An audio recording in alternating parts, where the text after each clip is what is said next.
Hello everyone, আজকে আমি বসলাম স্পেশাল মুড়ি মাখার জন্য, কিন্তু স্পেশাল কিভাবে করবো বুঝতে পারছিলাম না। তারপরে ভাবলাম যেটা আছে সেটাই দিয়ে দিই। এখানে দেখতে পাচ্ছ পেঁয়াজ মরিচ সবটাই কেটে নিচ্ছিলাম, আর আমরা বাঙালি আমাদের হেসে ঠিক আছে।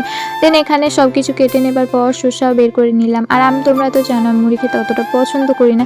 আজকে যেহেতু একটু মন গেল একটু অন্যরকমভাবে মাখা যাক, এইদিকে দেখো সব কিছু কেটে নিচ্ছিলাম। শসা কাটার সময় তো আমি অবাক হয়ে গেছিলাম, কীভাবে কাটবো বুঝতেই পারছিলাম না।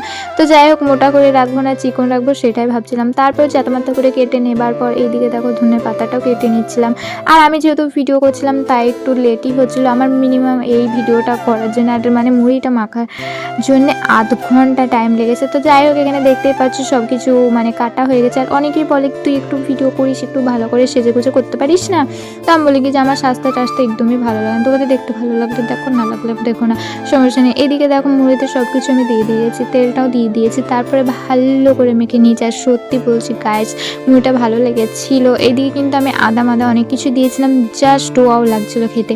আর এদিকে দেখো আমি চিয়া সিড ভিজেছিলাম, আসলে এটা আমি ভিডিও করার জন্য ভিজেছিলাম। আর এটা শুনেছি নাকি রোগা হওয়ার জন্য খায় আর কি, বাট আমি তো এমনিতে রোগা, ওটা খেয়ে কি আরোই শেষ হয়েছে বলতে। যাই হোক, ওটা আমি আন্টিকে খাইয়ে দিই।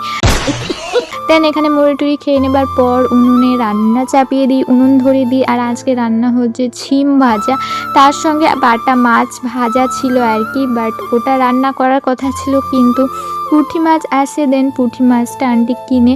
তো আজকে পুঁটি মাছ হচ্ছে, তার সঙ্গে মাংসও আছে, গরুর মাংস, মানে কালকে রাত্রিবেলায় রান্না করেছি। আর এইদিকে দেখো পুঁটি মাছটা ভালো করে কষানো হচ্ছিলো। এখানে কিন্তু আমিই রান্না করছিলাম, কিন্তু আন্টি বললো চা তুই ওইদিকে, আমি রান্না করছি। দেন আমি ওই পাশে থাকি, আন্টি সবটা করে।